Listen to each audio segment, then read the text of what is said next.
Just put that sweatshirt on.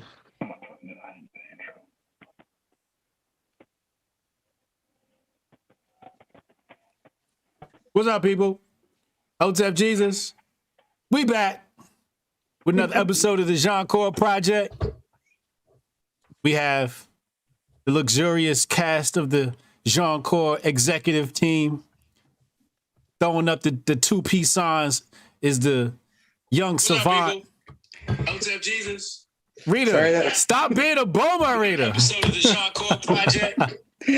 But I want to watch I can't ever have my shine. I can't ever have. See how she just messed that up, yo? That's crazy. Sorry, Aunt. Sorry, Aunt. Damn boomers. Can we start over again? My name is Anthony. All right, Aunt Bailey. Aunt Bailey, leader of financiallight.co. Make sure you holler at him. He's telling y'all how to kill your student loan debt. So make sure y'all follow him. He's also a young semi-pro baller. He hooping out here. Yeah. Jonesy's in the building of Oyster Talent Podcast extraordinaire, interviewer extraordinaire. He's running the YouTube and the content creation for the video and the things for the Jianchor Project. We got the executive handling contributions and blog writing. My favorite white man in the world, Chad Lemoyne, broadcasting live from a brothel somewhere in Russia. And my boo, White Chocolate, project manager. Rita's in the lower right-hand corner. She's the project manager of this project. Welcome to the Jianchor Project. Me and Jonesy, before we got on live, me and Jonesy was just about to talk about the Jake Paul fight. So we're going to break the ice with that. Then we're going to talk some business. Yo, homie, what was you saying, yo? Well, bro, like I was saying, man, you could tell that, Ben Askren at the weigh-in, he looked like a soccer dad. Like, this motherfucker had a gut. You know what I'm saying? He got that check and got in the ring and took a dive and cashed his check and got out. He had no intentions on actually trying to win that fight. None. And I knew that. I could see that. I could see it at the weigh-in that he ain't really want it. It didn't even look like he trained. Bro, I've never seen a guy that's a professional fighter in that bad of shape. That's that young. Like, I've seen older fighters, because you know how I follow fighting and stuff. Bro, he had a legitimate gut. Yeah, his body looked crazy. Yo, he looked like a fucking janitor, bro. And there's no way you can get in the ring with somebody like one in a sport like boxing, being that. If you're green, you got to be in good shape. If you're green, because you got to be able to run, you got to try to figure it out. He's a wrestler by trade. So if you can't take somebody off their feet and you got to stand up and trade punches with them, you can't really do that. You know what I mean? Like, they really, I'm sick of them putting this guy, Logan Paul, in the ring with guys who are not fighters. Yeah. Put him in the ring with a light heavyweight boxer and see what the fuck happens. Yeah. When I saw Ben Askren, I was watching the fight live, and I noticed he wasn't moving his head. And in boxing, your head got to be on constant movement. Yeah. And he wasn't moving his head. And as soon as I said, yo, Ben, move your head, they had a break. They had a clinch. He broke. And next thing he knows, bap, he was out. I'm like, yo. Left jab, right cross, boom. If you keeping your head still, it's just a target at that point. Yep. It's a sitting target, man. I was so disappointed. Because, I was on Ben Askren's podcast. I was rooting for him, and I'm mostly rooting for these guys because it's like you said, man. Jake Paul ain't got no competition, man. He's a bum, bro. He knows what he's doing. He's cherry picking. He's going in there. He's fighting dudes who weigh 30 pounds less than him.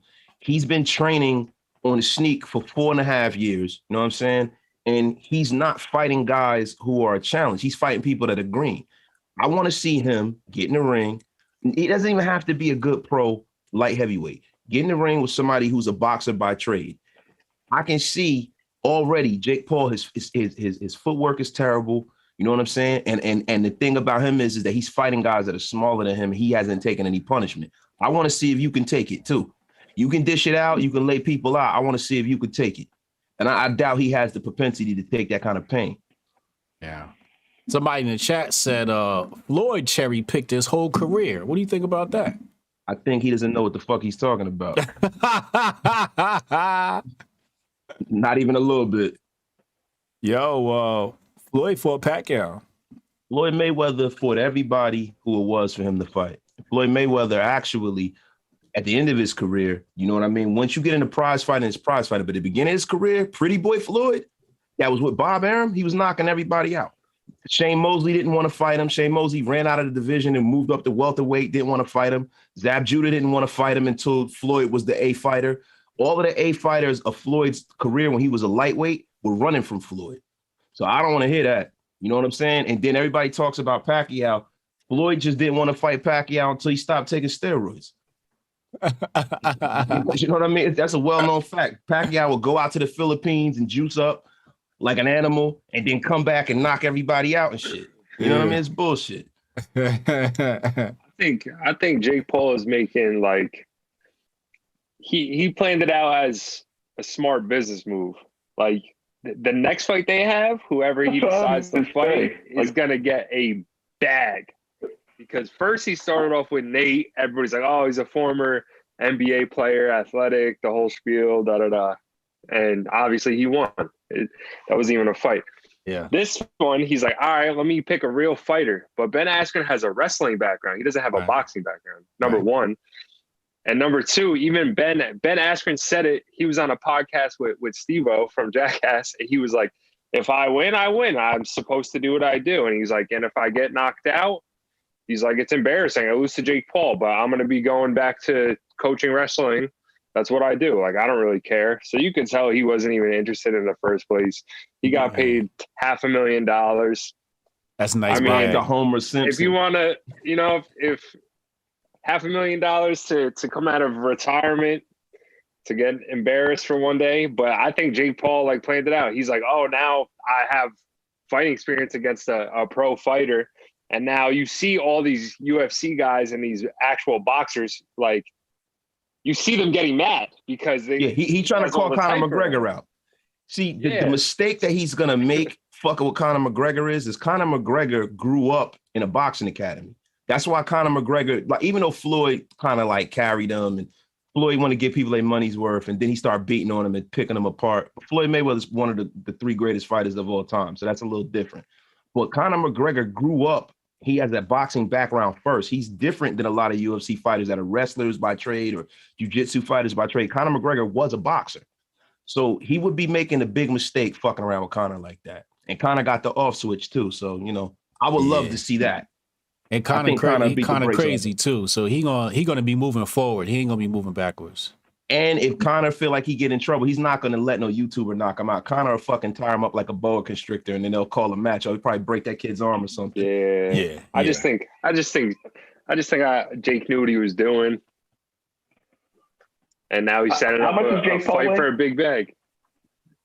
I think he's like 190 pounds. I think he's like 6'2", like 190 or something like that. Yeah. He's a light heavyweight, bro. He's in there with dudes that are 30 pounds less than him. Chad, go to the front desk and ask them to upgrade your Wi-Fi. I know, it's terrible. You're gonna have to pay like $10 and tell them to upgrade it. Yeah, Chad, you like Max Headroom and shit. I just dated myself right there. You remember Max Headroom? Like, I'm trying. I do. Pick up the phone in your room and call front desk and say, yo, can you give me the premium package for my Wi-Fi for an hour? They'll give it to you. I will. No, seriously. Nah, dead ass. No jokes. No jokes aside. Like every time I go live from a hotel room, I got to call front desk and tell them to give me the premium package because the free Wi-Fi sucks. All right. Yeah. You know, so, you know, good icebreaker. You know, I just wanted to see what you thought about the whole Jake Paul. White chocolate, baby girl. What are we talking about in this episode? What's the agenda? What's the itinerary for tonight? We got a lot to talk about what we've accomplished in the last week. Okay. We've got our KPI to talk about. Okay. We've got some stuff to talk about on the actual blog. We've got questions from the group from this week. Okay. And then our goals and KPI and review analytics. So we've got some stuff to do. All right. So let's start with what we did this week. Ant, you want to start tonight?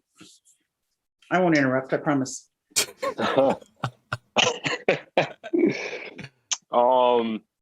So I was just working on, some back end stuff, some different type of plugins. I did some editing on some of my own personal blog posts that I'm going to be publishing in the future, which leads me to the point that we need to communicate, as Chad mentioned, whenever we're posting, because it ended up being we posted like 2 on one day, and then one day we didn't. This was my fault. I posted something late at night, like I finished my blog and I was like, all right, I'm done with that. I posted it. And then Chad was like, I already posted something today. Now we don't have anything to post for Saturday, blah, blah, blah. So just like little things like that. But we got that in order. Chad jumped on your neck. What are you doing? Low key. What are you doing? Low key. He was like, he said real passive aggressive. He was like, and just to let you know. I'm like, get on their neck, Chad. My bad, bro. I'm just trying to talk for future. Well, yeah, that's cool. Another thing too, we want to try to make it to where they publish in that like 10, 11 o'clock hour every day whenever possible, because you're more likely to get if you publish it at 1 a.m. or 2 a.m. or something like that, you have this tendency for the post to either not show up on someone's timeline if it goes, if it's in the Twitter feed or whatever, or if it's a blog post where they're pulling it up, they're not pulling it up at that time, so you might get buried under the post, the next post the next day. I have a question. On the Twitter, we're posting links to the podcast from Anchor.fm. Are those being posted automatically or by hand? By hand. It's by me. I have it timed. So instead of posting that, you know how it shows the preview image from the link? Mm-hmm. Post that with the thumbnail. Oh, okay.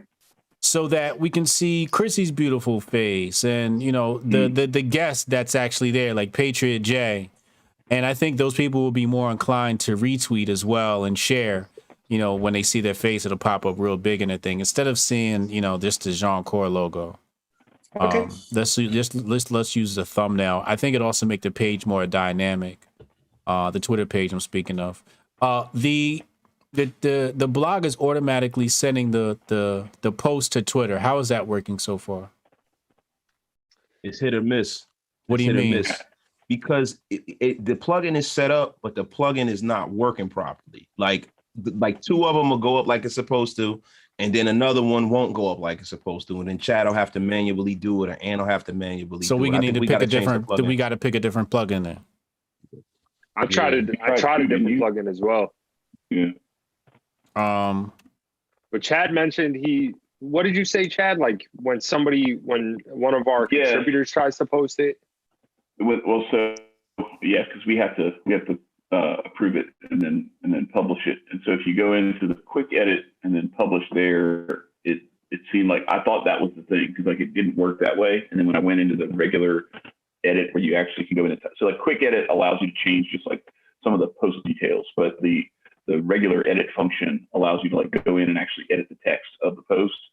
And when you're in that function, it seems like it's more likely to actually publish and send the notification to Twitter, but it doesn't always happen that way either. Because I did that one with Kamar's today and it didn't work. I had to go in and manually tweet it.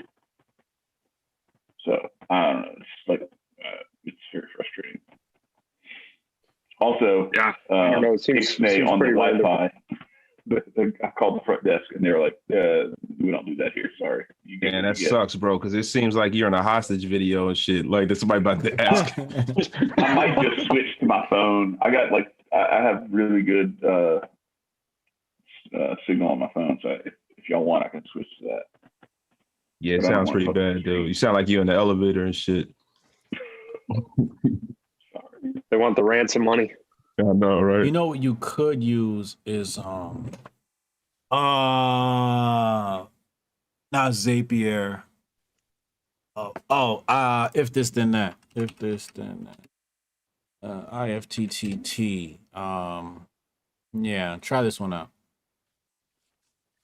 And you want me to write it down? IFTTT. No, I know the website. It was in Brian's book. So it was in my book. I retain information, man. You see, this is why he the young savant. I didn't even know that shit was in my book. Why the fuck you don't know something's in your own book? Bro, I've told Brian like 4 different things I learned from it, and he'll be like, "I wrote that." I'll be like, "Yeah." Bro, dude is a true genius, bro, because he do that shit all the time, yo. He just shits information and leaves it there. It's crazy, yo. It's crazy. I was on a podcast one time and they asked me something. It's like, yeah, last week you said we got about 10 years to live, 10 years to battle this Illuminati machine. Why is that? I was like, I said that. Like, I don't even remember why I said that. They had to jog my memory, and I'm like, oh, okay, I remember now. Like, what year did I say that? 2018? Y'all only got 8 years left, motherfuckers. Yo, cause like, you know me, I'm always trying to upgrade the software in my brain. So like the shit I said last week, I'm like, I'm off that. I got a new theory. You know what I'm saying? Yeah, but IFTTT, I think let's try that plugin. That's one I've used in the past. That's been pretty good to me. And you can connect that to pretty much. I think there's a bunch of different platforms this works with. And I haven't used this in years, but yeah, you can connect this with Facebook, Twitter, Slack. So even still, I would have the post go to Slack. I would create a Slack channel for the post to go to automatically. So people in the Slack will get a notification and they can go and engage and press retweet too.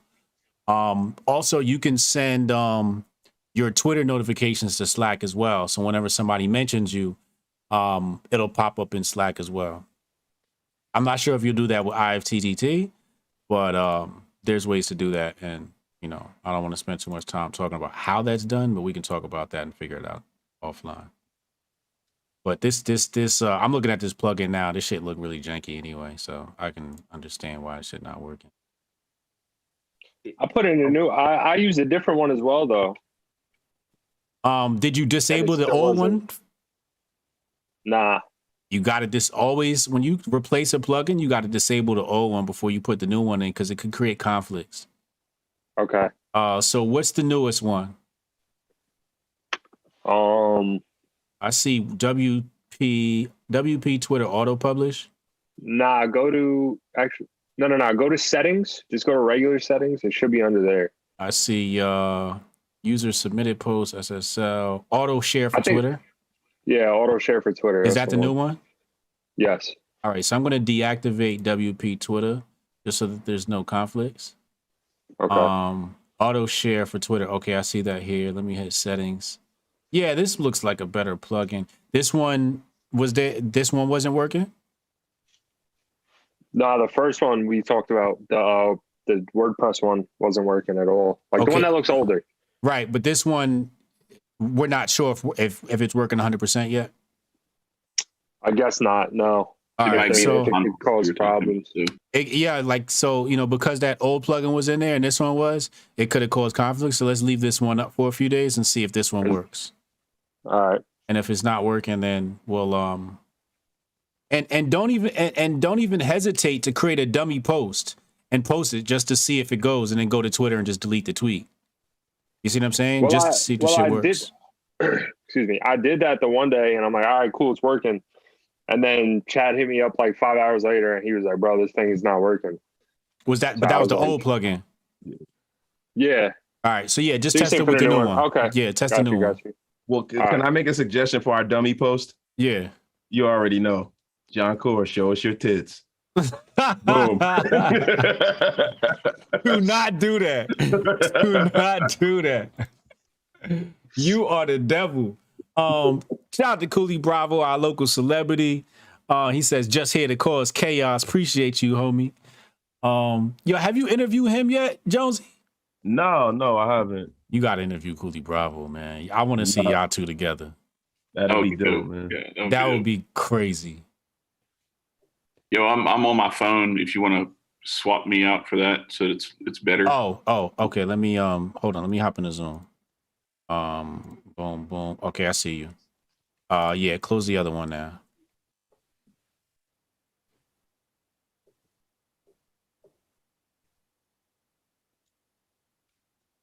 Yeah, that's a damn shame how the phones are better than the damn computers, man. Yeah.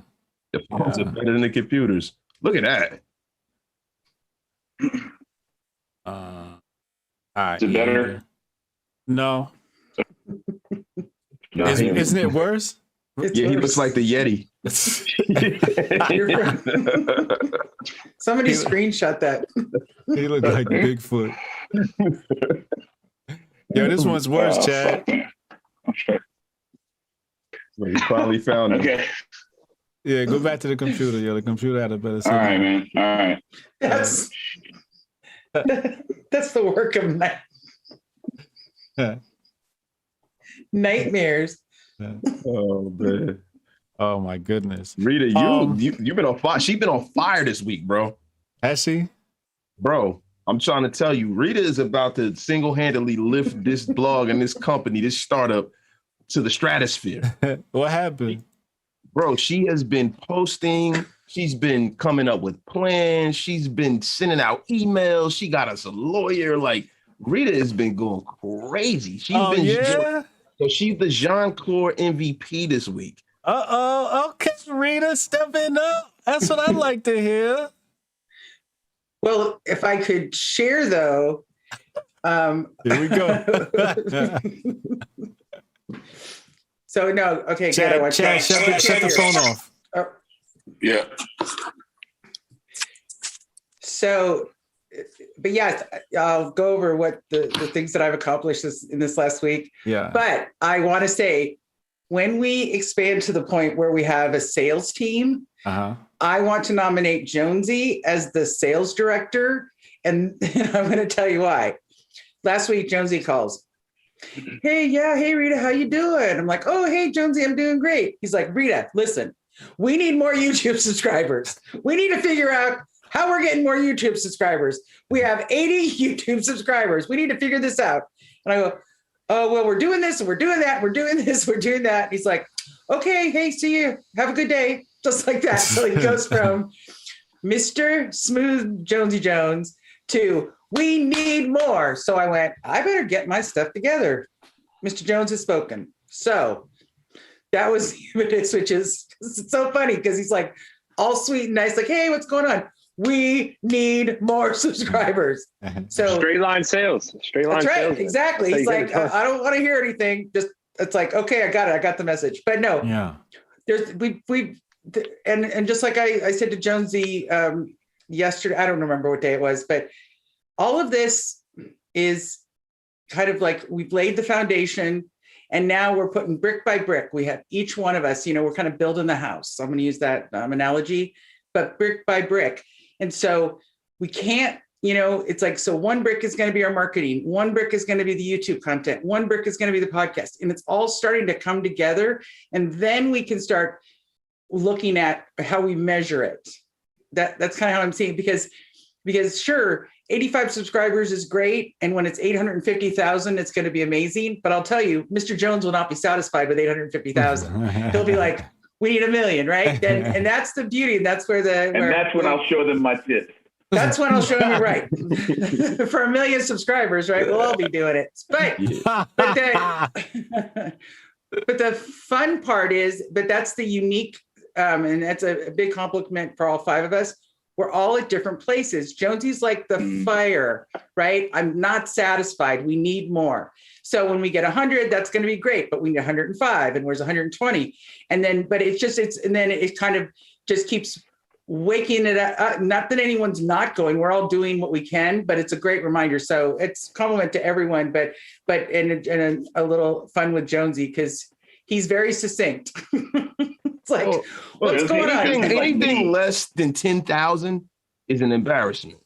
And I'm gonna tell you, me when I come home from a basketball game with my boys, and I'm like telling them, like, why'd you do this?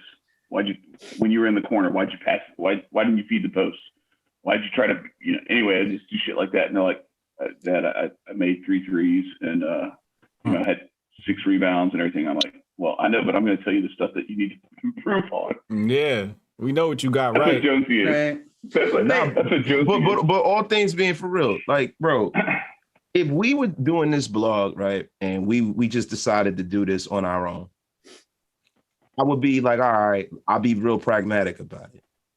Yo, we were Hotep Jesus, right?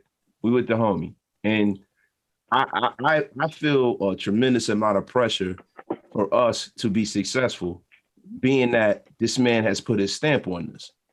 And I don't want to be something to where, you know, we're not hitting the mark.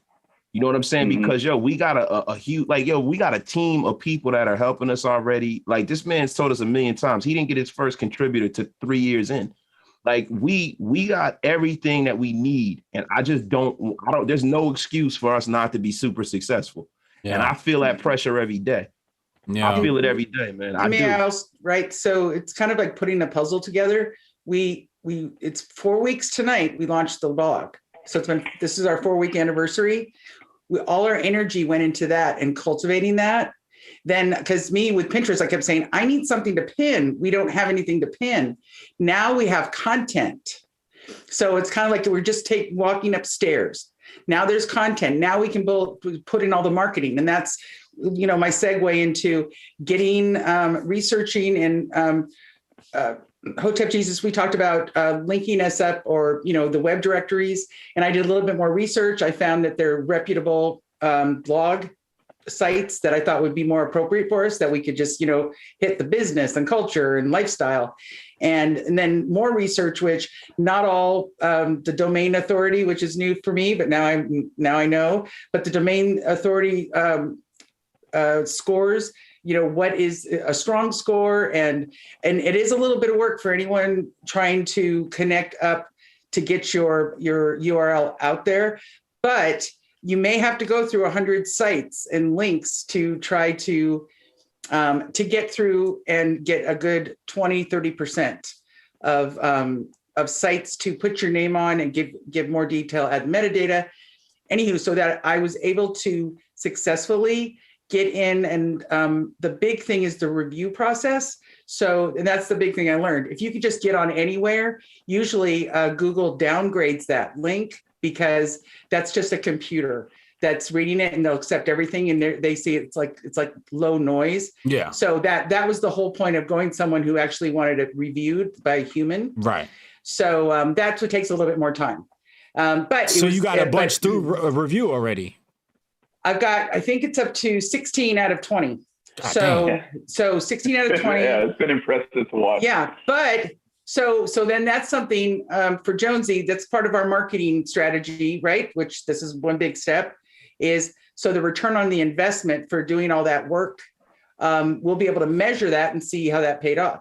Correct? Because we should be lifting our profile and then lifting our visibility.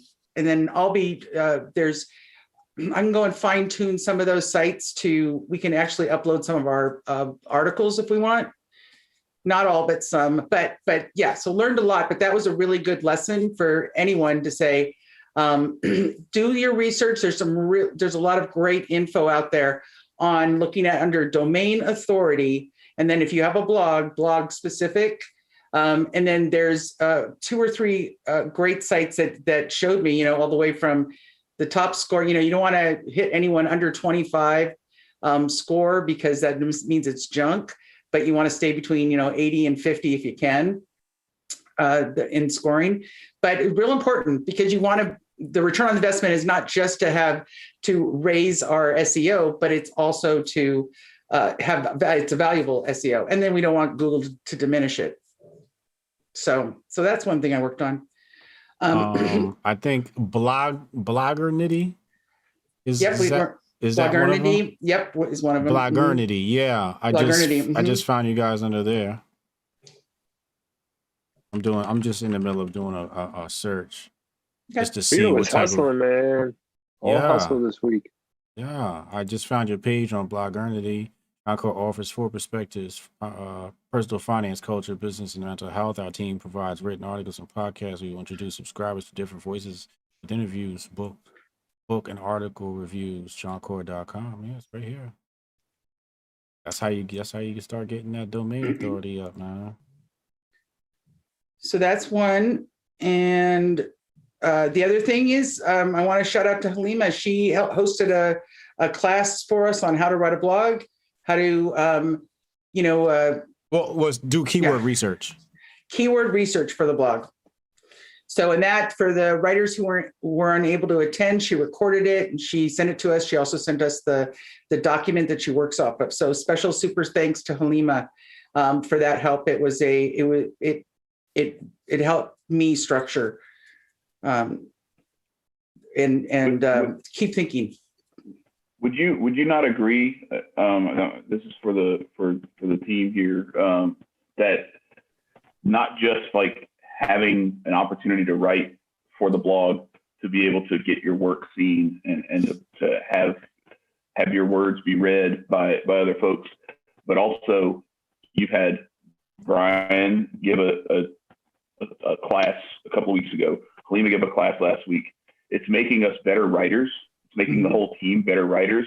It's making us more efficient writers, where what you're writing has more ability to be seen, get more eyeballs to it, and actually create the kind of difference that we're trying to make.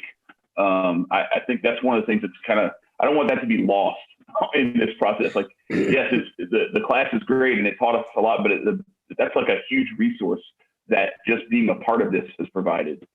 Absolutely. And I don't know about you guys, but after the class, I went and looked at some of the old articles and I totally got what Hotep Jesus was saying. I was like, oh, the reason why that's got low visibility, that title, I don't get it.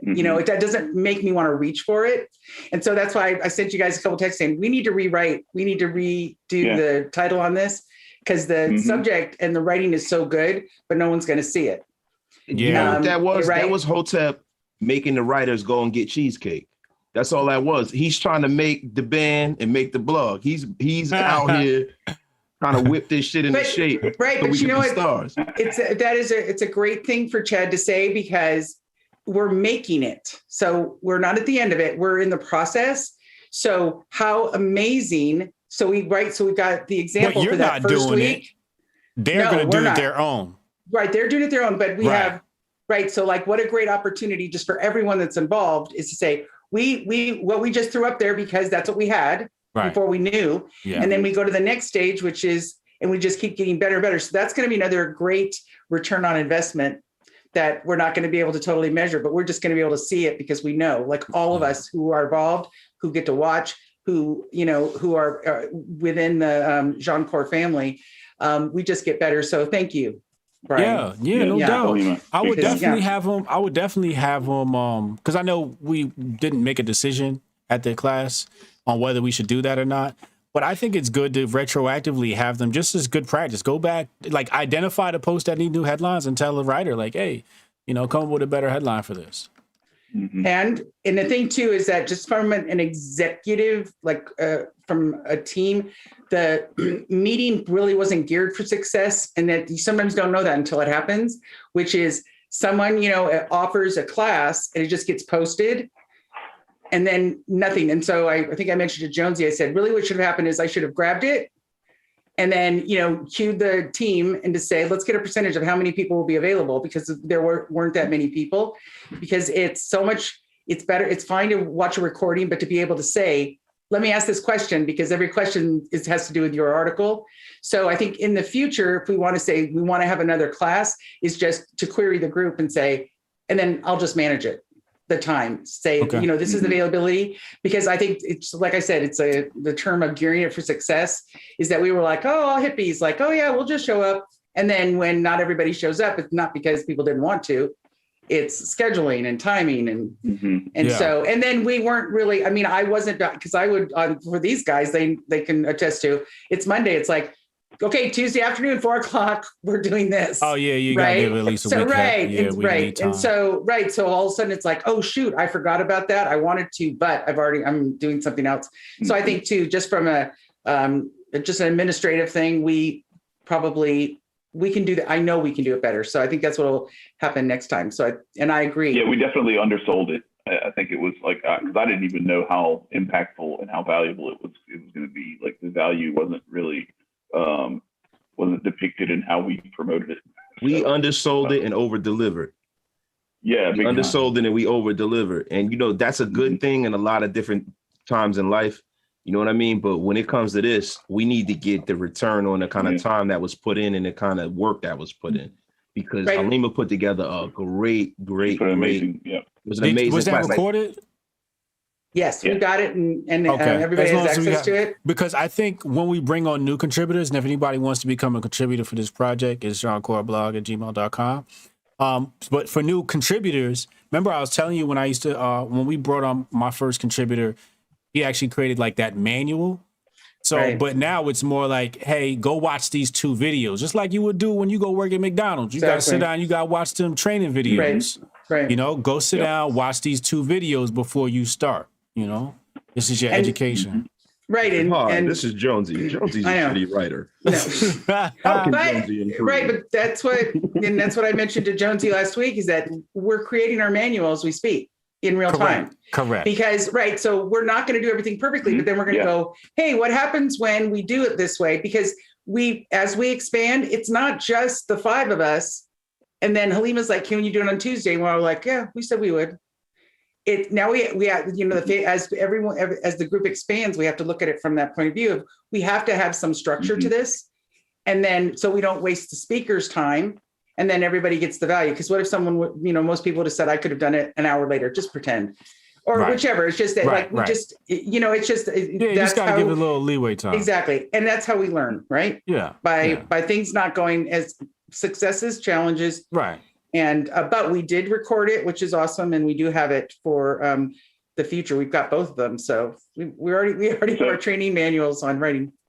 Can we do a little follow-up on what came out of that just real quick? I want to see how Kamar's post from this morning did, because from an SEO analysis standpoint, Yoast rated it like a green light. And I just want to see if that showed up in like shares, and because I haven't looked at it since I just got back to the hotel before we went on the air. And so I just wanted to see if you could look at, from an analytics standpoint, how that particular post did, because he did a really good job of incorporating what Halima was talking about, what we went over in the meeting last Tuesday. And when we talk about statistics, one thing I've noticed, obviously the articles that Hotep Jesus retweets, get huge responses versus the ones that, they just don't get retweeted because he's got 8,000, different things going. But I'm wondering if I don't know if he retweeted it, if that makes a difference. I retweet whatever goes in the DMs. Like if you post a tweet in a Jianchor DM, I'm gonna retweet it. If I see it on the timeline, I'll retweet it. But I don't spend much time on Twitter, so. Right. I sent it out, and then I got on the road, started driving, and I forgot to put it in the DM. My bad. So here's the other thing that I'm working on. I'm working on the Pinterest account to be directed towards the YouTube page, like one separately just for our YouTube pages, which is built, having these 15 to 30 second clips that direct them to the page and to the blog.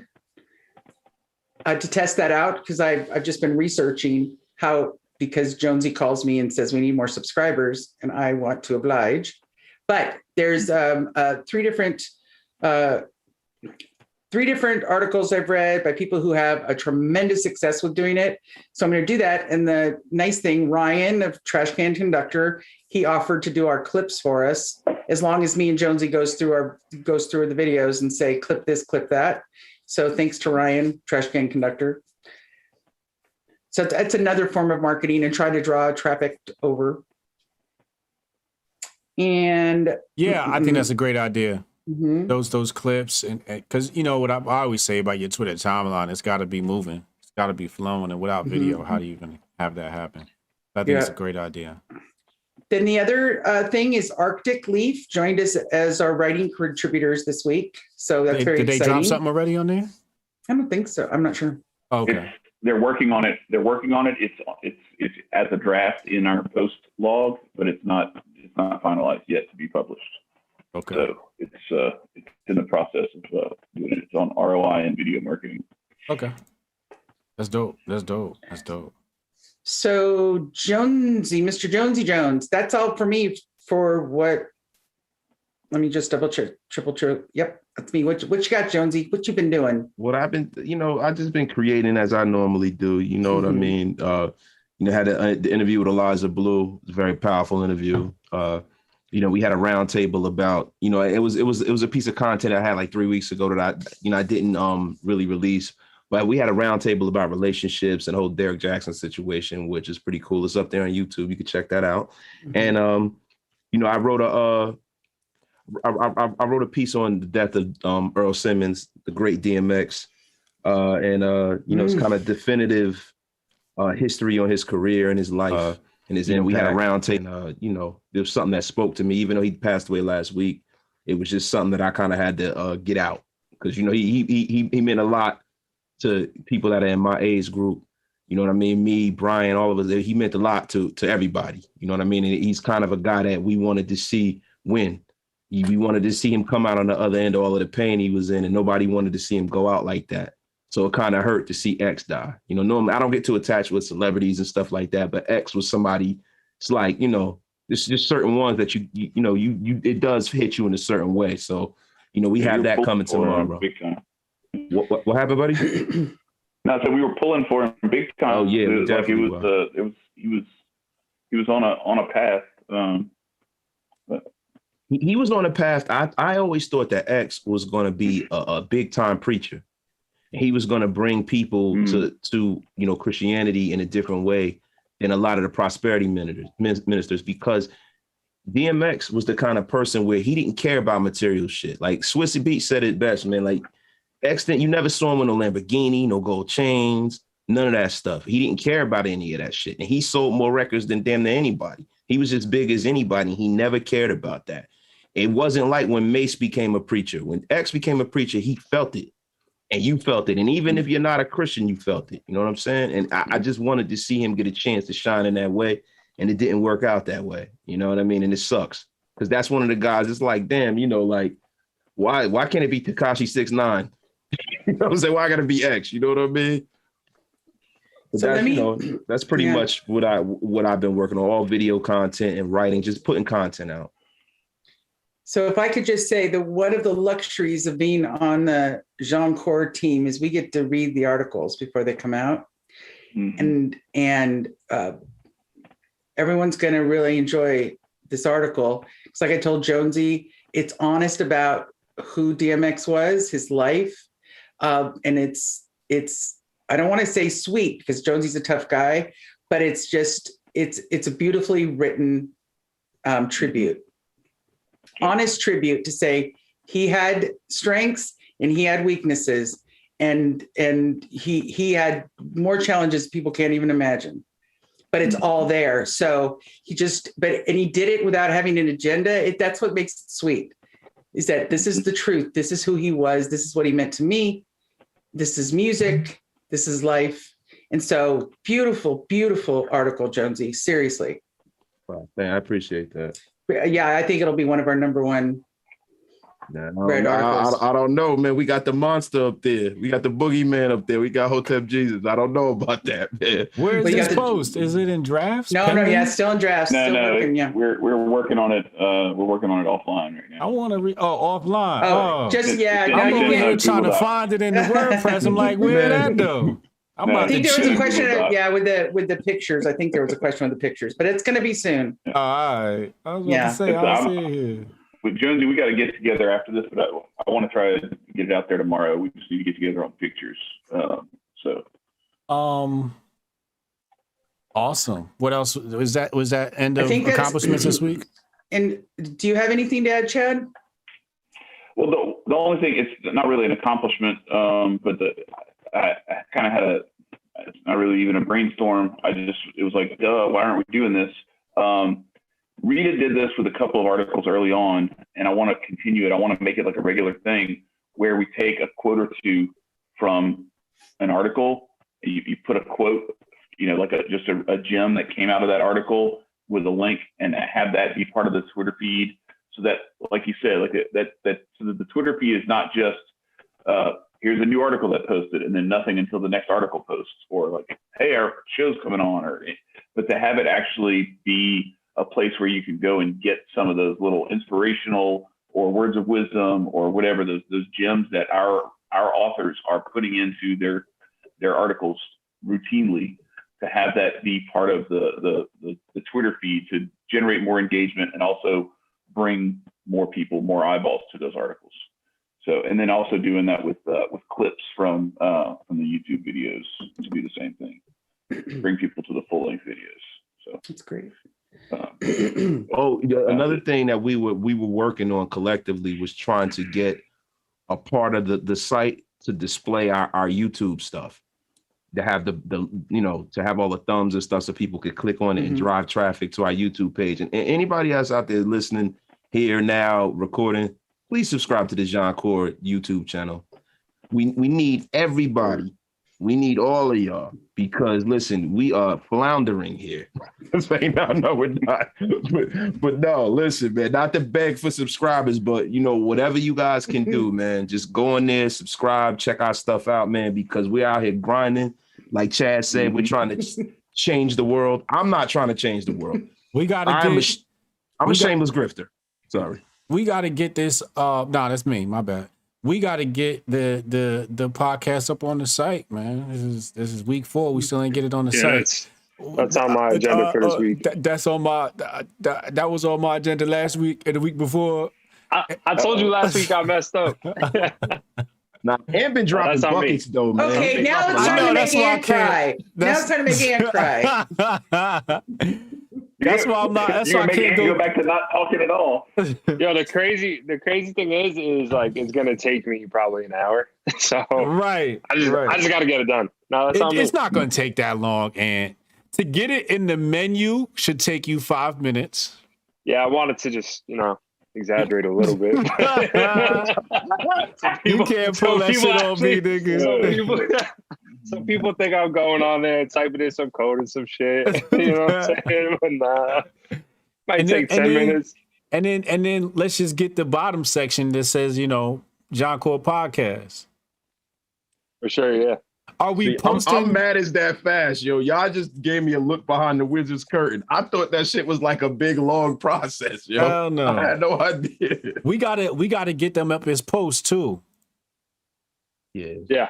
Because if they're not as posts, then Ant can't put them on the front page. So you got to create a new category here. I'll do it right now. Category, we're gonna call this podcast. The slug will be podcast. Where you at? And boom, done. Podcast is created. The category is created. So now anytime we post a blog post, what? Can you go proofread and edit some articles for me real quick? Yeah, probably not going to happen.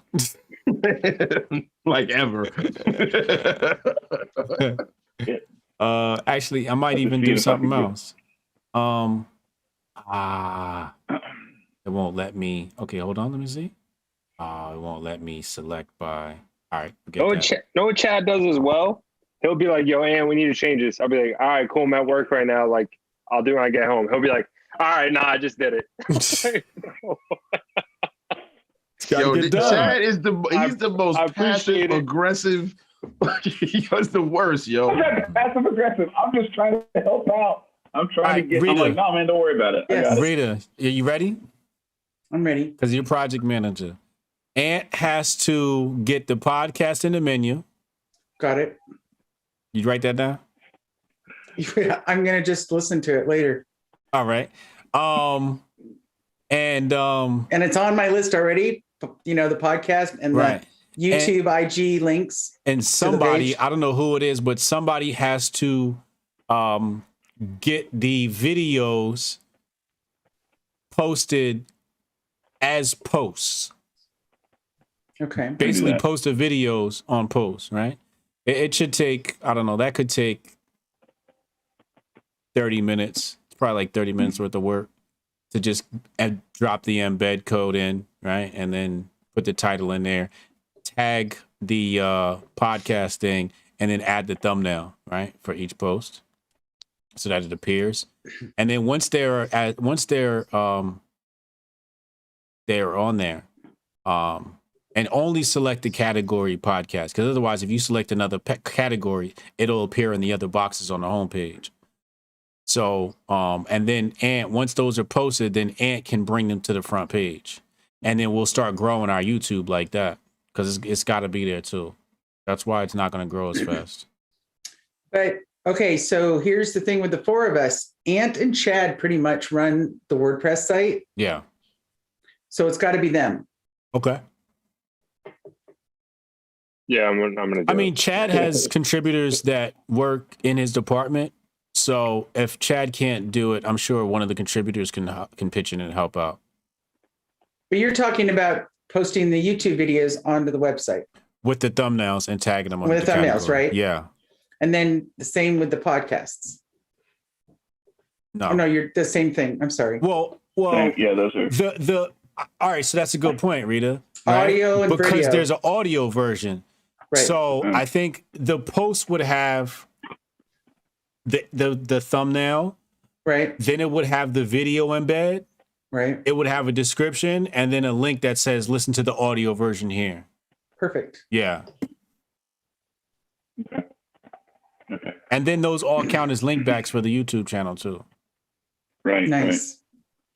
Right. So and if you want, I mean, I'm fine with doing it, but I won't be able to get to it till tomorrow night. So, but if you want to do it before then, I'm cool with it, and I won't call you passive aggressive if you do. And I'm actually going to even do your other job right now too. Where is it? Poor Ant. Listen, I got one rule. I learned it from my man, Hotep Jesus. Don't work. You motherfucker. He got me doing his work live on air. Look at me. Nobody else has that rule. The fucking air conditioner in this hotel room. God damn. Wait, here we are. Boom. Boom. Done. Just that fast. Podcast has been added to the menu. Now let me see. Let me just go to the website, navigate. Let's look at that. All right. So if I hit podcast, it's going to take me to nothing. Good. Perfect. So when it's there, that'll be ready. Actually, let me just organize the order of things, and then that'll be good. All right. What's next on the docket for tonight, Rita? Chad, did you want to talk a little bit about asking for writers and contributors at this time? Yes. We had somebody in the chat that asked how they contribute too. Right.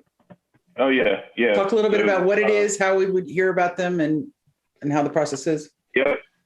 So what we're doing, what we're looking for is folks to contribute written content, blog articles for the site. And so what I would recommend that people do, if you're interested, is first of all go to Jianchor.blog at gmail.com and give us some information on what you're interested in, what you'd like to write, and how frequently you think you'd be able to contribute. But also while you're at it, go to the blog, look at what we already have there, and see either where you think you could be a good complement to something that's already being done. That could be like a good something that brings a little bit more to that area, that content area, or if you see something that's missing that you think needs to be there. Because what this is all about, what we're trying to create here, is a community, as Jonesy called it, like a social content sharing platform where you can come and you can find solutions to problems, you can find ways to improve yourself, and you can also find folks who are looking for help too, and try to contribute in that way. And there are a lot of different ways that you can do that. The biggest, easiest way from our standpoint is to contribute written content. But we also have some other things like we were talking about before. If you want to go through and read through some of the blog articles and pull out a couple of quotes from an article to help us out there, because there's a lot of these things that some tedious work that I guess that needs to be done to make some of these different things happen. All of those things would be tremendously helpful. But really what we're looking for is as many folks as we can get contributing written content to the blog, the better. So. And people don't have to be like, we have a lot of people who say they want to contribute. We have a lot of people that say they want to write and they have something they want to say. And we're willing to accept and curate all of that.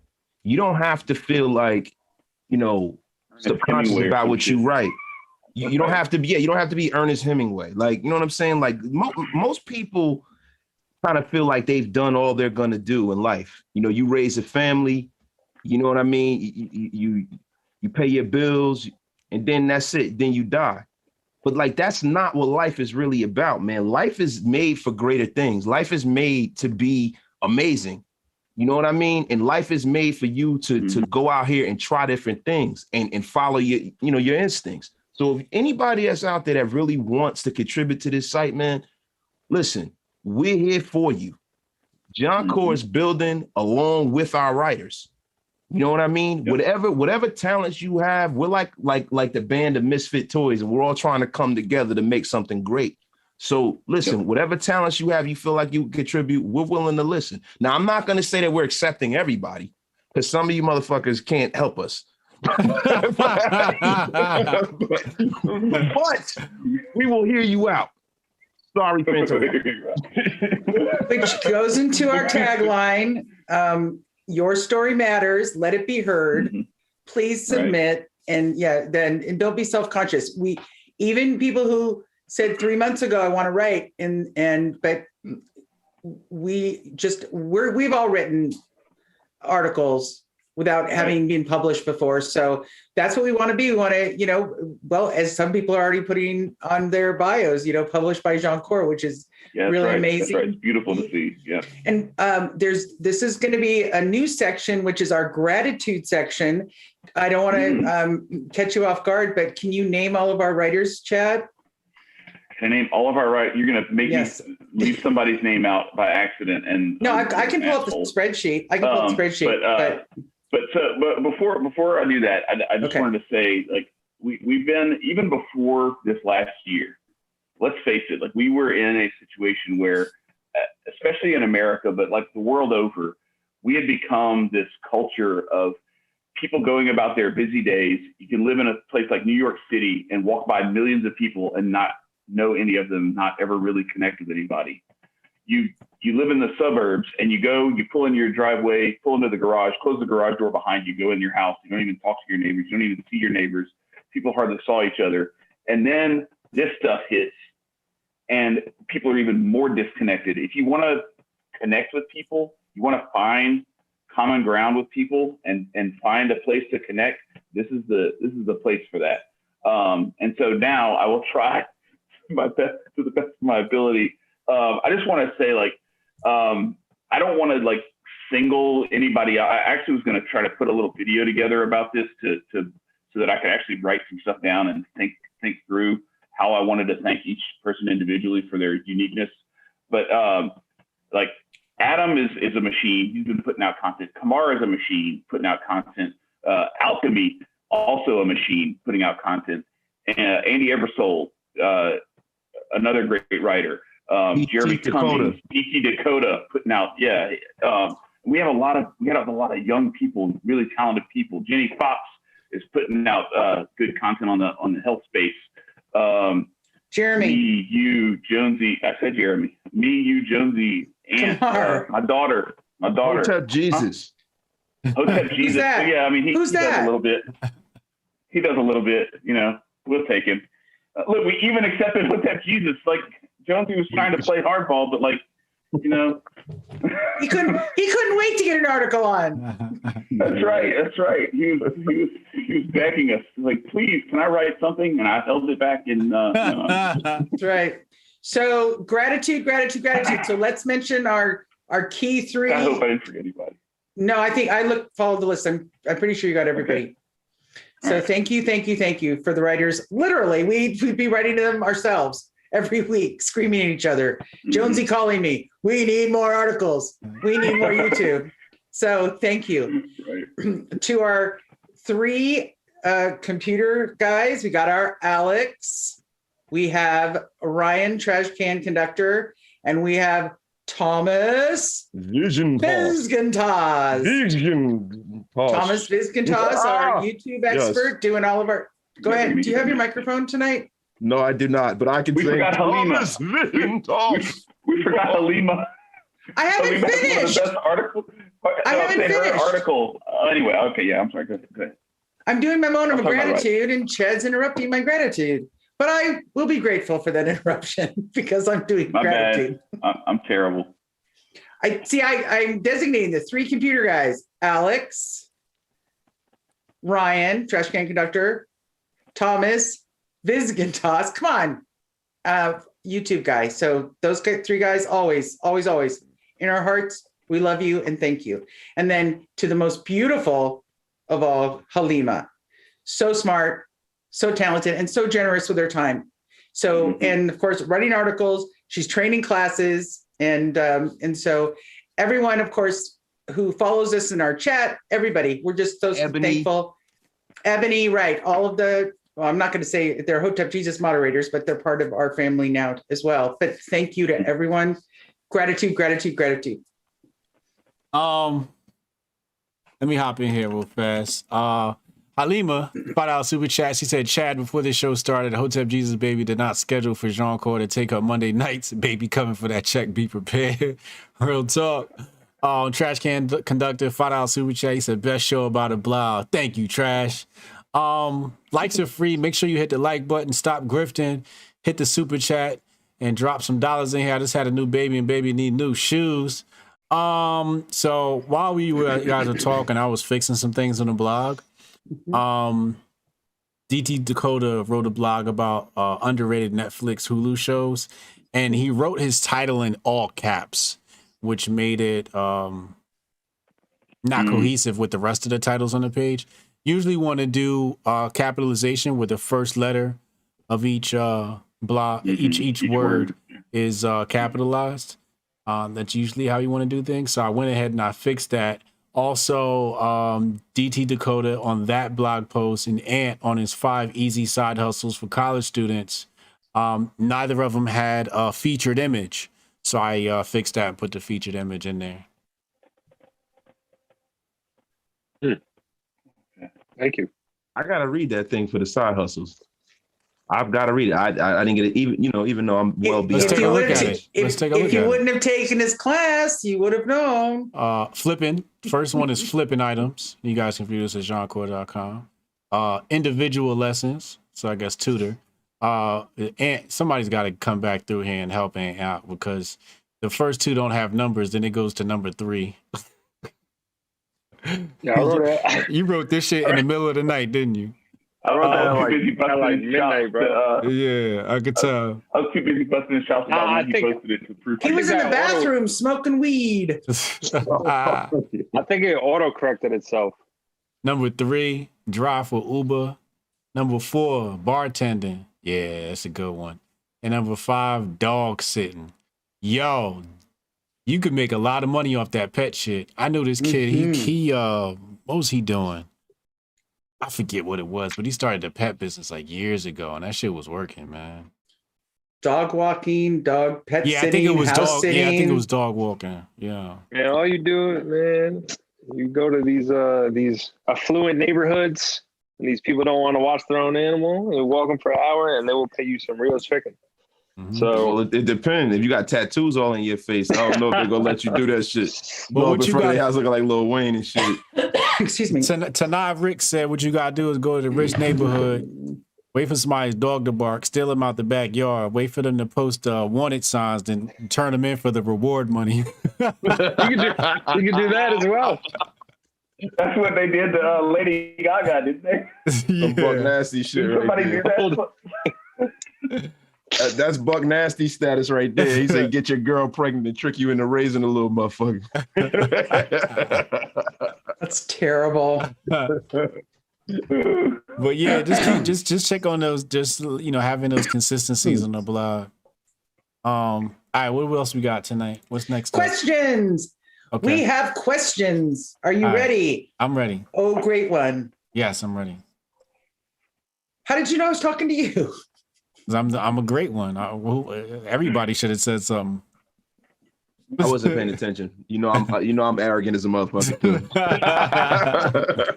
Okay, so this is an interesting question. So, how do I become an influencer if I'm not famous? Show your tits. Don't become an influencer. That's rule number one. Rule number one on how to become an influencer is you don't want to be an influencer. That's number one. All right, now that we got that out the way, how to be an influencer. You have to be cool in real life. You have to be worth a damn in real life before you start coming to the internet and fronting for motherfuckers.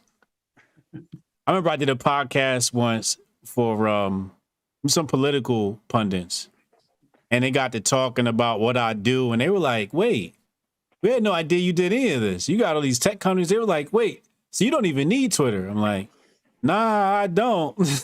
Like, that should just be my playground. You know what I'm saying? Like, so be dope outside of the internet. You know, learn something, right? Like, I got a pile of books. No matter what room I walk into, I got a pile of books. So my life is based around being an intellectual and just studying shit. You know what I'm saying? So, like I said in my blog post on Jianchor.blog, 6 ways to make sure your life doesn't absolutely suck. Pick something and study it like your life depends on it. Study something, and then when you know it, share it with the world. So there's 5 pillars to learning. The first it goes reading, writing, teaching, reading, writing, watching video footage, teaching, and then what's the 5th one? I can't remember, but it doesn't matter. If you follow at least those 4, you're good. You know, you got to read, you got to write about what you just read. You have to watch videos about what you just read. And then you got to teach it to someone. Because when you teach to someone, that finalizes all of your learning, right? Like for me, I find out how well I know a subject matter when I sit down and start explaining it to the kids. They ask me a question, I'll be like, oh, I never thought about that. I got more studying to do, right? and Right. And I'm very honest with them where I say, you know what, I don't know. We're going to have to find that out. I'm going to have to go get that answer for you, but I don't know. So you have to be honest about what you don't know, which is hard for some people, you know, because they'll just bullshit their way and act like they know some shit that they don't. But I'm very blunt in saying, like, I don't know. I'll find out, but I'll find out. I can go find out. So when you know what you don't know when you start teaching some shit. But you got to be dope offline, man. When me and Debunk was a rap group, man, like we hit the streets. And we were the only ones out there hitting the streets with flyers. And we hit it Thursday, Friday, Saturday. And then the funny thing is I had my mans come with the camera.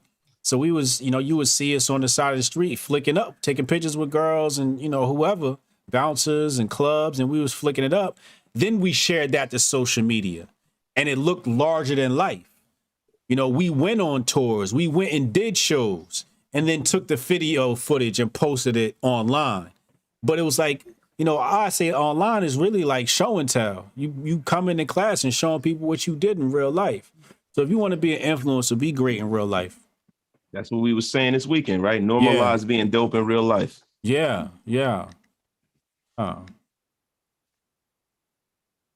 But don't be an influencer. If you're a bozo, don't try to fake the fizzle. You can't get on here and fake it. You can't fake being cool. You can't fake being interesting. You can't fake being smart. Right. You can only get by so long with that grift. Correct. So unless you got like a builder body, like some of these Instagram broads, you got no chances out here. Got no chances. If you're not fly, you can't fake it. You know what I'm saying? Yeah, I think that's one of the a lot of people put like they put like public figure in their bio. Yeah. Like, and they're nobody. Like, bro, who are you?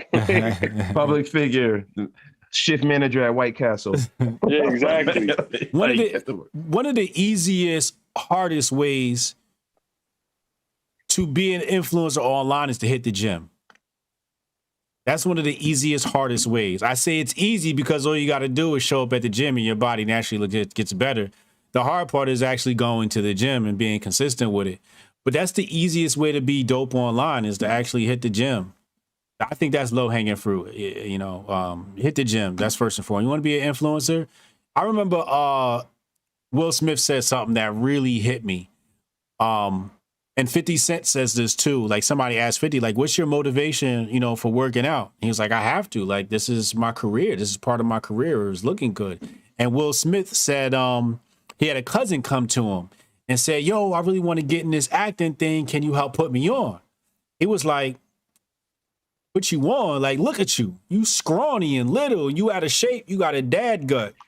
He like, if you really want this, go hit the gym. I'll put you on then. Show me the dedication, because this job, like, look at all the actors you see in roles. All of them look good. All of them are in shape. You got to be actors that you see in roles don't have roles. Right. They all hitting the gym, you know. So I think success. They're wearing one of those pillows or something. Right. Exactly. Or it's a comedy. Right. Or they're trying to like when 50 Cent had to lose all that weight for that one role. Right. That's horrible, bro. Right. Yeah. But you know, outside of that, for the most part, these agencies aren't booking people unless they look good. Mm-hmm. So yeah, hit the gym. That's first and foremost. What's next? What's next, Rita? I just want to go back to something Jonesy said. Jonesy, you should write an article titled "Don't Fake the Fizzle." That slang, I would be such a bozo. That slang is from, which I never used, but that slang is from some old Snoop Dogg. That's why it cracked me up. I know. Nah, that, you know, look, I show my age with that. My bad. Oh, that's so funny. Oh, come on. Okay. No, it'd be funny if I wrote it. It would. Now, if you wrote it, they'd be like, who's this white woman? You got to dress like Snoop Dogg and shit, be like Martha Stewart. You have to change your name on the website to Maul Rizzle. Maul Rizzle. Don't fake the fizzle by Maul Rizzle. Okay. So I think we had one like this last week, but we'll ask again, maybe. What's the best way to get good guests on my show? How do you get good guests? How do you get good? And that's really something to talk about, right? You go ahead. Don't judge people by their follower count and views. Judge them by their personality that you see. Mm-hmm. I mean, look how many people overlooked having me on their show, and now like everybody wants to have me on their show. It's like I was dope before too, motherfucker. I was dope when I was a nobody, right? So don't look based upon views. There's a lot of people that are hilarious with 10 followers. Right. Plus while you're in a position though, in the beginning, Hotep Jesus, when you were looking to build, did people just come to you and say, I want to be on your show? Or did you start with asking people that you were close to say, come to the show with me? Nobody wanted to be on my show until I had Scott Adams on. So how did you, so the people that you got, how'd you get them? Just calling them, trying to? Well, Scott Adams was following me, so I just hit him up in a DM like, yo, people want us to talk. Let's talk. He's like, all right, cool. But before then, were you trying to get people on? No. Oh, okay. Then how did you know they didn't want to be on your show? You had relationships with these people. I was on Joe Rogan. Right. So like everybody's like, oh yeah, sure, I'll do it. Oh, got it. I wasn't trying to do the Bitcoin stuff, wasn't it? It started with the Bitcoin debate. Yeah. It all started with the Bitcoin debate where I got jumped into Bitcoin Twitter. And then I was like, all right, what the hell is going on here? I want to get to the bottom of this. And it seems like there's a war. So how about y'all come on my channel and debate and y'all could educate me on why I'm an idiot and I don't know about this stuff. And that's how that whole having people on my channel started. Got it. You know, a lot of people thought it started from something else, but nah, that started from the Bitcoin debates. And then I snubbed somebody and replaced him with Vin Armani. I felt real bad. So I was like, yo, look, how about I just interview on my channel because I know I snubbed you. And then after I interviewed him, I was like, oh, this is actually pretty fun. I like this interview thing. And then I just started doing interviews after that. Okay, so the best way to get good guests is choose people you actually want to fucking talk to. Choose people who got cool personalities. Okay. And being dope in real life too, because a lot of the times if you're dope in real life, if you're dope in real life, these people are going to see what you're doing and they're going to reach out to you. You know, that's the way I look at it. Ooh. Cinnabon. That's bad for you. Yes. Like, yes, I do. Come here, babies.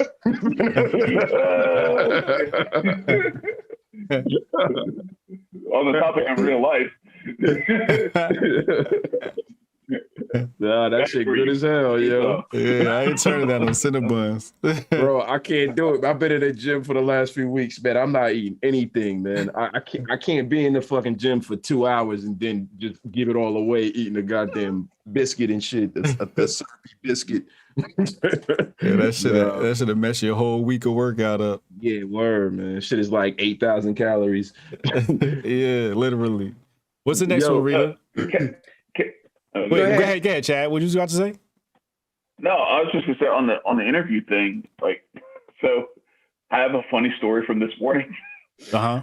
I put this little lineup together. You retweeted it, where we had Josh Smith on last night, and then I had I know what you're about to say. I had Olivia's coming on Wednesday, Olivia Rondo, and then we have Ken Thoreau coming, and so Ken Thoreau is a good example of, like, I just want to interview him because dude is like really interesting. Is doing a lot of he doesn't have like this massive following or anything like that. But he's an interesting dude. He's an interesting dude who like really digs into this history stuff and like tells you stuff that you didn't know that is buried under a bunch of propaganda. And I want to get into that with him. So anyway, and then I have Felicia Killings coming on the 12th. Sonny Johnson replied with like 15 emojis that it's just a little side eye, and I'm like, oh, man. Like, look, I didn't even know you would say yes. I was working my way up to it, like, I'm working my way up to that shit, and so I dropped the Jodeci, the opening verse from "Come and Talk to Me." Yeah. Come and talk to me. I was like, yeah. Well, it was that part where he says, I really want to meet you, but I'm kind of scared, because you're the kind of lady with so much class. Yeah. So anyway, that was the thing. I felt intimidated, and I felt like I was like, I'm working my way up to being like, for us to be worthy of asking you to come on, and I felt like it was intimidating even asking, Felicia, and we got Jeff Charles is coming too and all that stuff. So some of that stuff is when you like to Jonesy's point, when you do enough stuff and people get an idea of what you're doing and what you're about, sometimes people like are mad that you're not asking them to come on. Yeah, that's a great lesson. You want to get people on your shit, mind your business and just start. People, like there's an old saying, if you build it, they will come. Just start, man, and be consistent and be professional about it. And people are asked to come on. Like Sonny, like, damn, you gonna interview these people? You're not gonna interview me? Like, what the fuck is up? And in your head, you're like, I was trying to become worthy enough to have that, right? And then so like the thing just happens, right? Organically. So that's what I say, man, just put your nose down and work, man, and people will come to you, man. Yeah, y'all making it happen over there, though, man. You got Marcus over there going crazy and shit. You cannot mention Marcus without doing the voice. You gotta do his voice talking about Sonny Johnson. He's like, God damn it, Sonny, we've been wanting to get you on. I've been wanting to. You know what I did? I did a spell. I banged 2 goat shins together. And God damn it, fucking she came. God damn it. I fucked the whole time. Yo, I haven't heard Marcus talk. Yesterday, the interview Chad and them did yesterday, I heard Chad the whole time, yo. Chad carried that interview. I didn't really, because I wanted Marcus to say something so I could key on it and remember it. Yo, I love that shit. Rita, what we got next? How important are reviews on YouTube? Can or should I remove negative comments? Nah, leave them. That's my personal opinion. Let people argue in your chat. Look at who's getting a little big first britches over here answering for the Hotep Jesus. No, it's for everybody. It's a round table. Hotep is eating, isn't he? I'm like, I just saw him. He had a mouthful of Cinnabon. So I'm like, I didn't want it to be dead air. I'm not trying. I mean, far be it from me to answer a question. So, Mr. Jones. Right. Okay, all right. Mr. Jones answers so he can finish chewing his food. So you say you don't care, Jonesy? So you don't care if you get a negative, just leave it go. Let him argue. This is more engagement. You know what I'm saying? No, go ahead. No, go ahead, bro. Go ahead. No, I was gonna say I can tell whoever asked that question didn't read Dominate Twitter. So basically, their question, we should tell them to go fuck themselves. You gotta read Dominate Twitter, goddammit. If you would have Dominate Twitter, you would have known the power in negative comments. Pretty much. You would have known the power and how to harness the negative comments to work in your favor, and why they're important for galvanizing your following and your branding. But go get a copy. I ain't gonna get that to y'all here. Go get a copy of Dominate Twitter. Start grifting. This is the swaggiest blocker in the universe telling you about this. Like, I've never seen anybody take blocking somebody and damn near monetize it the way that you have. Bro, that shit is like an honor to be blocked by homie, man. That shit is an honor. There are gifts that have been made just for your blocks. Yeah. Yo, somebody was like, my dream is to be blocked by Hotep. I was like, what the fuck is going on right here? Like, the Hotep, could you please block me? It's like people going on your podcast now. If Brian unblocked everybody, he might cross 200,000 followers. He's right there. Yo, he got like a fucking, he has a graveyard of followers, yo. About 40,000, I think. Yeah. Yeah, it's a graveyard. The Hotep Jesus graveyard of followers. Over 200K. Yeah. I had somebody follow me to ask me to have select all and then unblock. No, I think you gotta do that shit one by one. There might be an app for it though. Oh fuck that! There isn't. Never doing we that. Should develop That's it. what you do. Let's see. How many people have I blocked? Oh, okay. It's down to 13,000. So that means out of that, because I know it was definitely above 30,000. So maybe like 15,000 were people who got banned and were bots, right? Because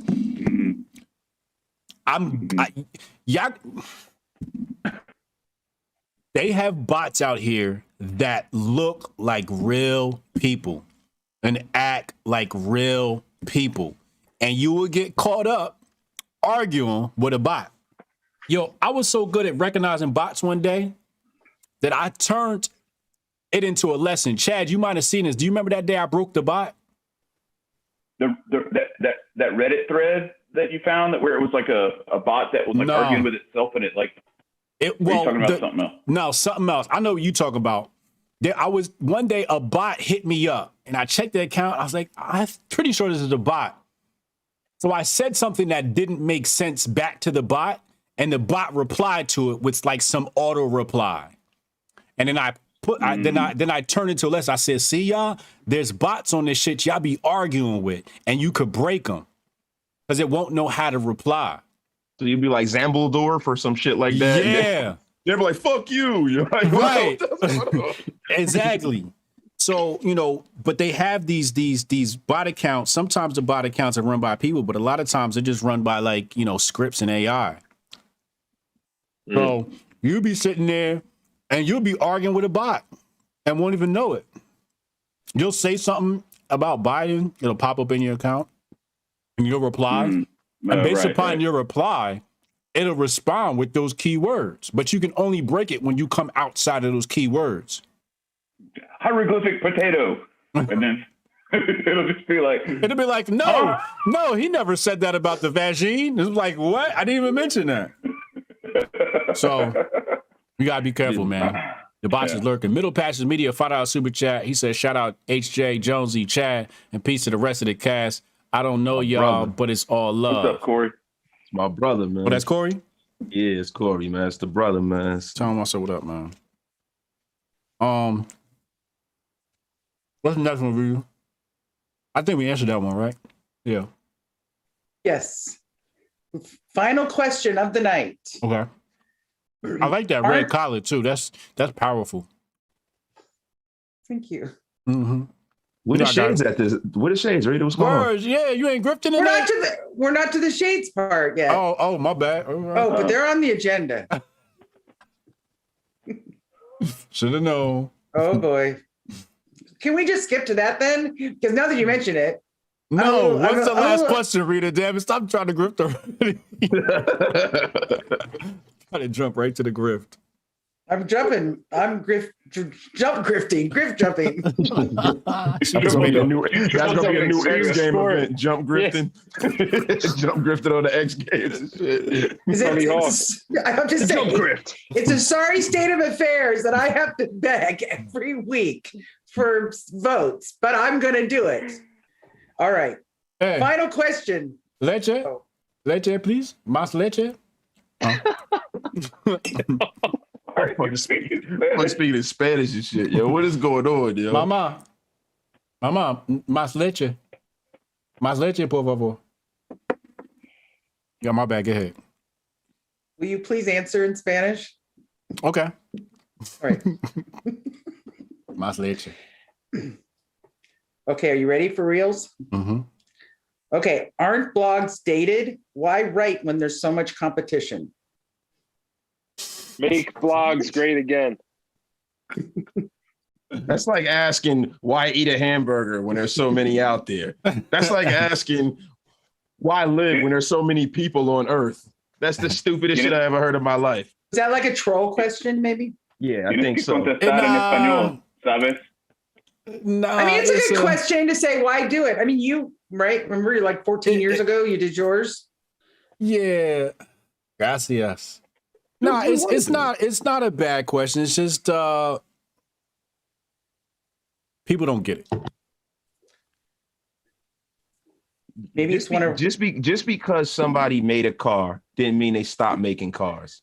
Yeah, we can improve on it. We can make it better. You know what I'm saying? Like if we come with our blog, right, we're giving the world something that they've never had before because you can't recreate what we're doing right now. Right. We are serendipity on the internet, damn it. And it's going to work. So if you don't like blogs, then we're not your target market. You don't got to watch it. But what you should do is you should go fuck yourself. He's not playing around. No, he's not playing. You know, the thing is, it's maybe like, that's why we're getting so few questions every week. Here's the issue. People complain about blogs. Right? You're like, oh, why would you start a blog? That's not going to be profitable, blah, blah, blah, blah, blah. And it's just like, I get that. It's really like small thinking and understanding of how the internet works. But it's like, what do you want? You want CNN to own the internet? You want NBC to own the internet? You want CBS to own? You want Time Warner? Should they just be the only ones publishing content? The blog is your voice. Why would you want somebody else to control your voice? You're saying that I shouldn't create a blog, and whenever I want to publish something, that I should publish it on somebody else's outlet? I should publish it on Substack, or I should publish it on Medium? When I can publish it at a place that I control, where I have free speech? Because if I say something on Medium and Medium doesn't like it, they have the right to remove it. Also, a Medium's going to monetize my content. Why would I let somebody else monetize the content? We're creating a space for our own content and for other writers to have content where we can guarantee their free speech. When you give your writing material, where are you going to publish it on the internet? When you write something, where are you going to publish your internet? On a blog. The only question is it your site or somebody else's? But you're going to need to have some place to. So people think like, oh, blogging's dead. And it's just like, no, blogging's forever. You're always blogging is the new publishing medium. Back in the day, you needed to have to, get in somebody else's magazine. If you were like, oh, I want to submit this to be in Sports Illustrated or, whatever, or Source Magazine, you would submit it and hope you got accepted. Today, it's like you have the freedom to just write and publish it to the world. So this idea of blogs being old, yeah, it's old, but it's also forever.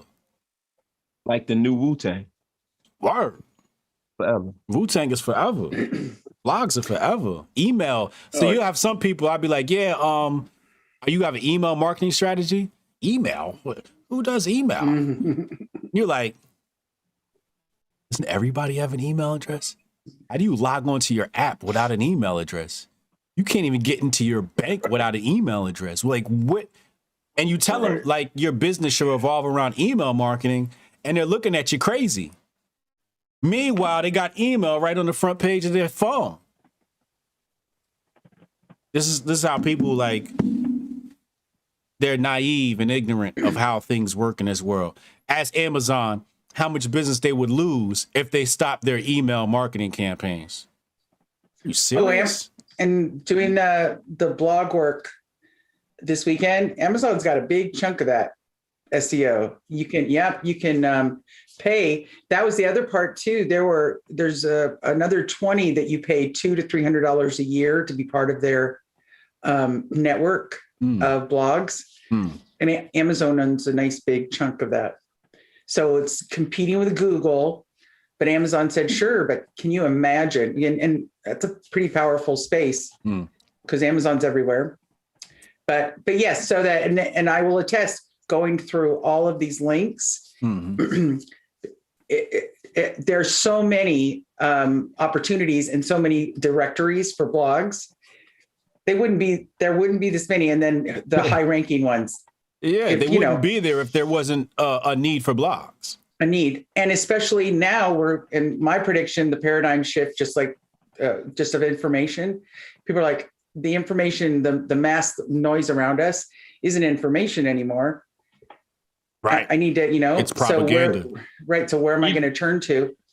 Even when people even like myself, if I have to Google a question, half the time I don't even realize even what website I'm on. I'm just looking for different forums. But if I had a car problem, just for example, how to change a Ford F-150 tire, there's a bunch of different forums. This forum might suck, but this one might be better.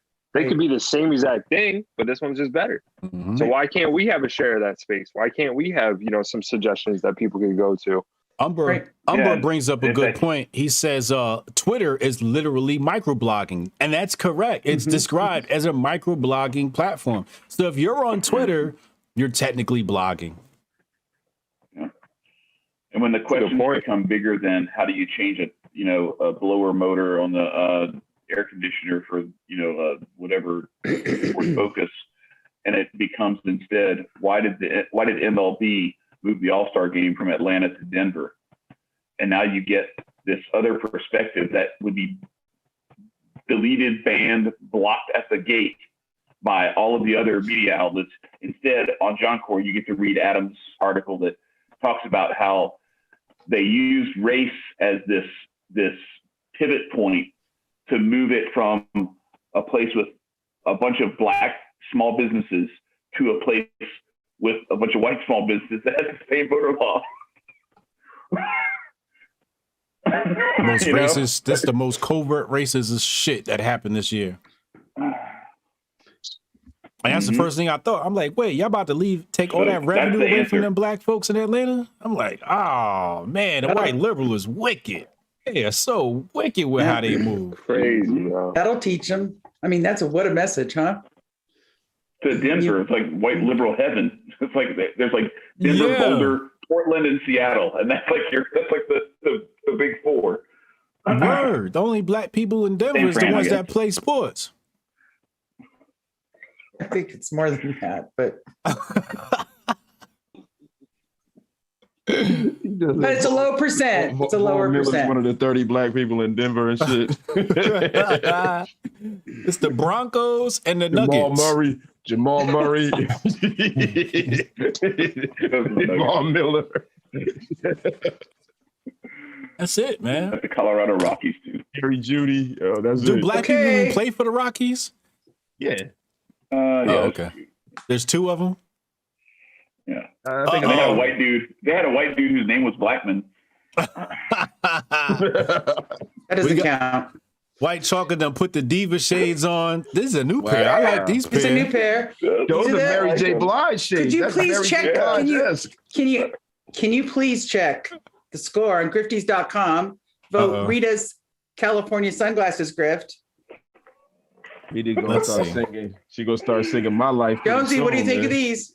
I love them. It's very Mary J. Blige-esque. Now you got to get a Mary do.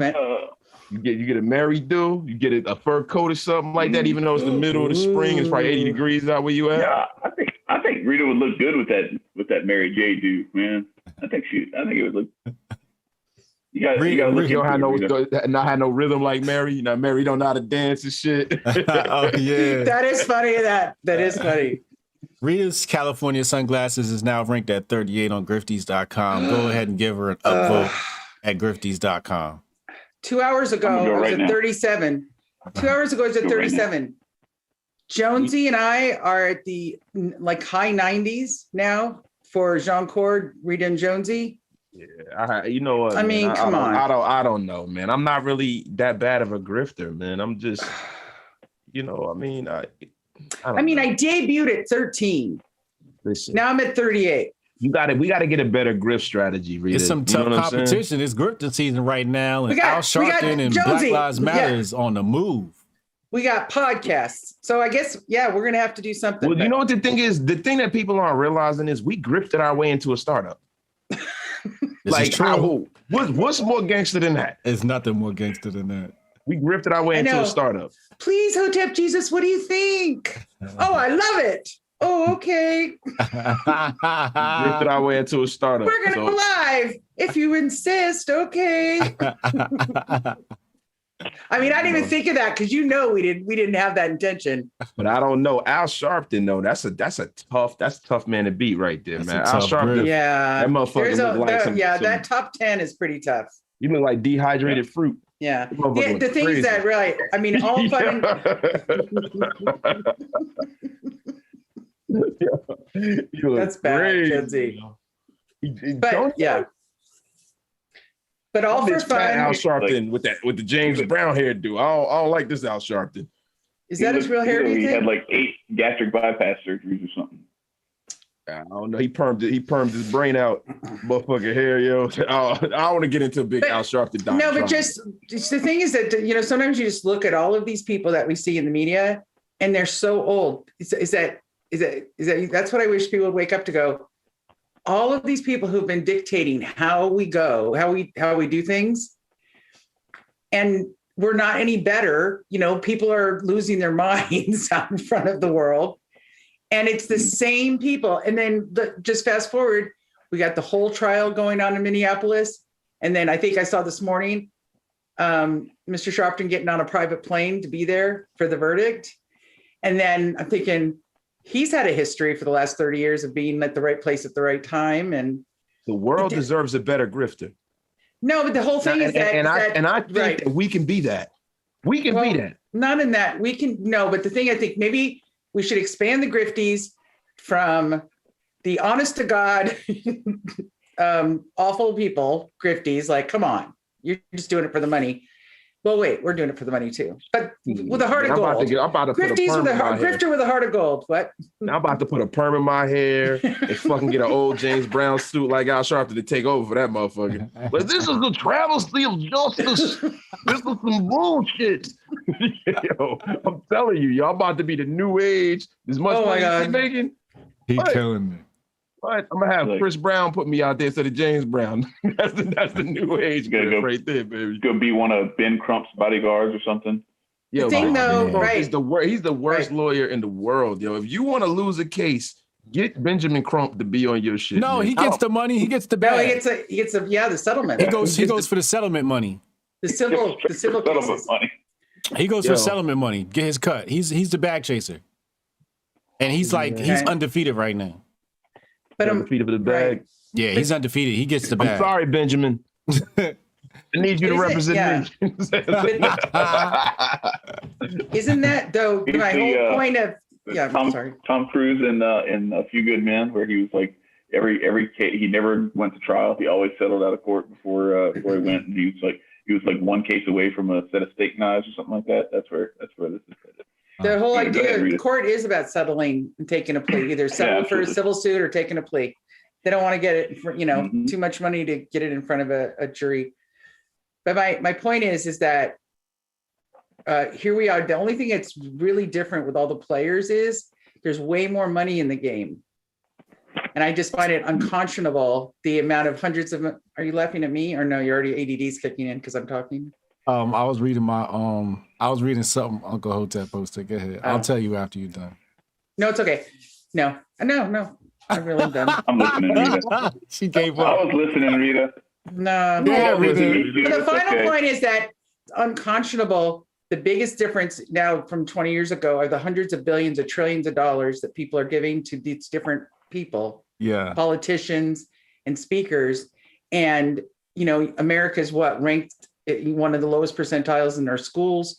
And just saying all that money that could go into these schools that are underserved, that to me is it just is unconscionable.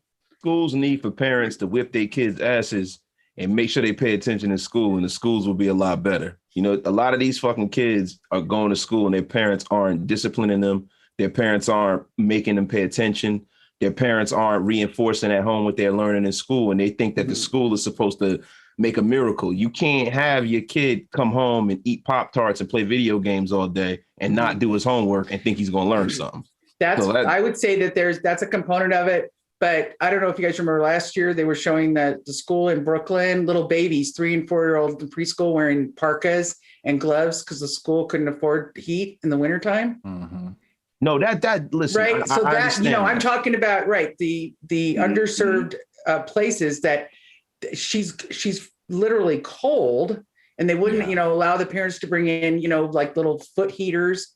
Yeah. And you see this 4 and 5-year-old. So I'm just saying is that it's like this imbalance of, we could just put that money into for something that I would think that all these people screaming and yelling that we see in the public sphere is trillions of dollars on elections, and to say, maybe we shouldn't spend all that money because we're doing it on a shoestring, right? Just getting our voice out. Spending all that money, and why couldn't you just retrofit every single school to have everything? I mean, not literally, some structurally, but just, it's just, I'll never understand how there's such a discrepancy if they're federally run public schools. I get how the rules work about, the location, but it just seems to me such a gross negligent thing. But maybe that's why all the noise, so we get distracted and no one talks about the fact that our kids are not, the kids growing up today aren't getting the educations that maybe I got. Yeah. I don't know. The system is designed to be broken.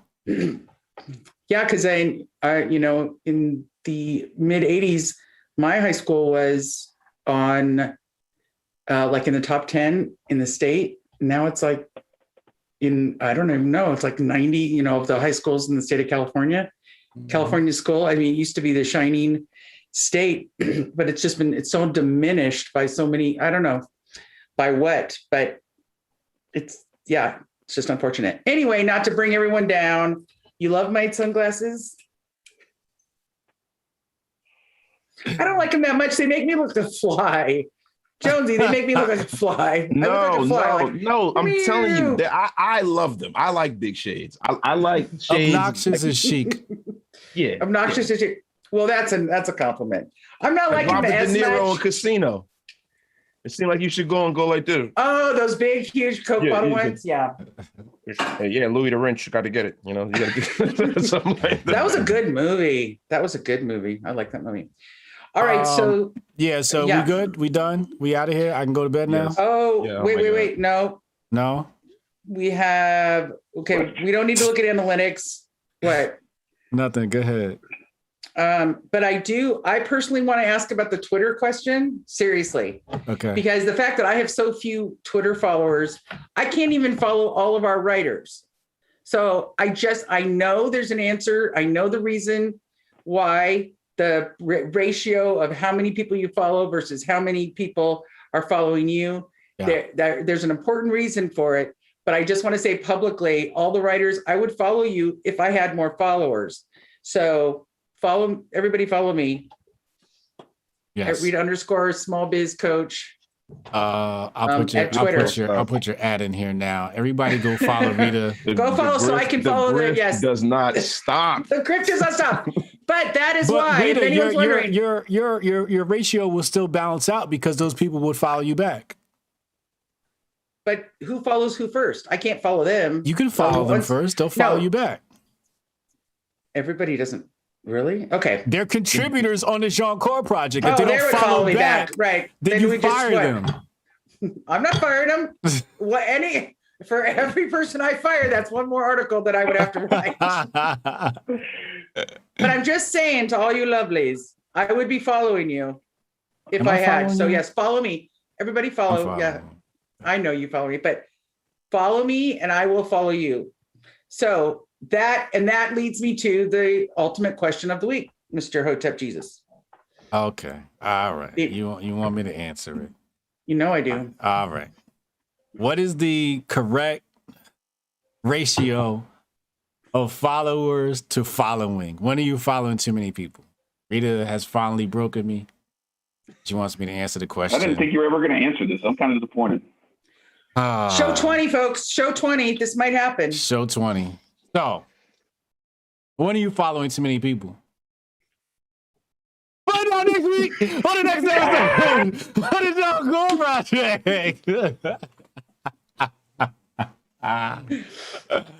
See you later, folks. We'll catch you next week. That's funny. That shit was 2 hours. No, was it? Yeah. See you later, folks. We'll catch you next week.